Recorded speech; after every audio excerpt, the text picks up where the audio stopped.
سکوں رسول اللہ کاٹ سکوں، اللہ کے نبی اتنی بڑی جرات میں نہیں کر سکتا، میں کیسے کاٹ دوں رسول اللہ جبکہ آپ اللہ کے رسول ہیں؟ اللہ کے نبی فرماتے ہیں لاؤ مجھے بتاؤ رسول اللہ کہاں لکھا ہوا ہے؟ حضرت علی نے اشارہ کر کے بتایا کہ یہ لکھا ہے، جب بتایا کہ یہ لکھا ہے تب اللہ کے نبی نے خود اپنے ہاتھ سے لفظ رسول اللہ کو کاٹ دیا۔ نوجوانوں، کولا والوں، آئے ڈسٹرکٹ پورنیہ کے رہنے والوں، ایمانداری کے ساتھ بتائیے کہ جب اللہ کے نبی لفظ رسول اللہ کاٹ رہے ہوں گے تو صحابہ کرام کے دلوں پر کیا گزر رہی ہوگی؟ حضرت علی کے دل سے پوچھئے، حضرت عمر فاروق سے پوچھئے کہ ان کے کلیجے پر ان کے دل پر کیا گزر رہی ہوگی۔ لیکن اگر آج میں نے ان کی یہ شرطیں نہیں مانی تو پھر یہ لوگ ہمیں ابھی جھگڑا ہو جائے گا، ابھی لڑائی ہو جائے گی، ابھی اگر ہم نے لڑنے اور جہاد کا حکم دے دیا تو ابھی ہم مٹھی بھر لوگ ہیں، یہ ان کی ایک آواز پر پورا مکہ ٹوٹ پڑے گا اور ابھی سارے کے سارے لوگ قتل کر دیے جائیں گے اور مارے جائیں گے۔ اس فتنے اور فساد سے بچنے کے لیے اللہ کے رسول نے ان کی ناجائز شرطیں بھی مان لی، جبکہ شرطیں ماننے والی نہیں تھی، لیکن فتنہ نہ پھیلے، فساد نہ پھیلے، ان کی ناجائز شرطیں بھی مان لی، لفظ رسول اللہ۔ جانتے ہو اس کا اثر کیا؟ چند سالوں کے بعد اس کا اثر یہ ہوا کہ پورا کا پورا مکہ پھر جناب محمد رسول اللہ کا گرویدہ ہو گیا ہے۔ جو نبی کو پتھر مارا کرتے تھے وہ نبی پر پھول برسانے لگے، جو نبی کو گالی دیا کرتے تھے وہ نبی کو دعائیں دینے لگے، جو نبی کے پیروں کے پاس کنکر اور کوڑا ڈالا کرتے تھے وہ نبی کے راستوں میں پھول برسانے لگے، جو نبی اکرم کو اپنے ملک سے نکالتے تھے وہ موسٹ ویلکم مرحبا مرحبا بکم کے نعرے لگانے لگے۔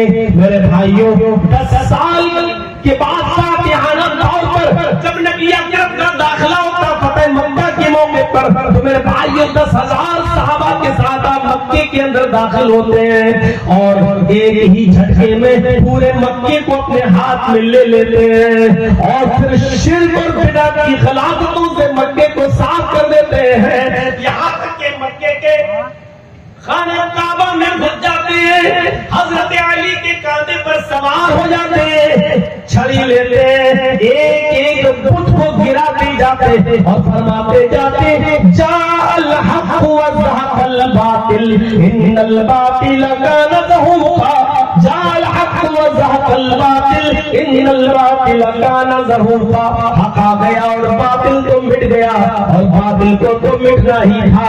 تو میرے بھائیوں، مجھے کہنا یہ ہے کہ فتنہ و فساد جہاں برپا ہو رہا ہو اس کی جڑ جہاں ہو اس جڑ کو ختم کر دو، اس جڑ کو کاٹ دو، فتنہ و فساد مت پھیلانے دو۔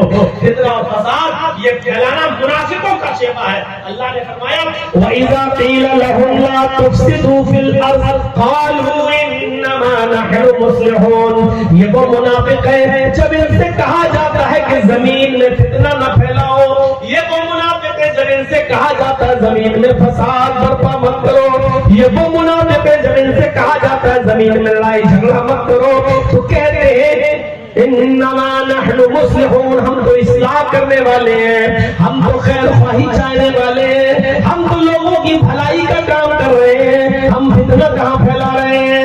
اللہ نے کہا الا، ہوشیار رہنا، ان لوگوں سے ہوشیار رہنا، انہم هم المفسدون، یہی فسادی ہے، یہی فساد برپا کر رہے ہیں، جو یہ کہنا چاہتے ہیں کہ ہم تو خیر خواہ ہیں۔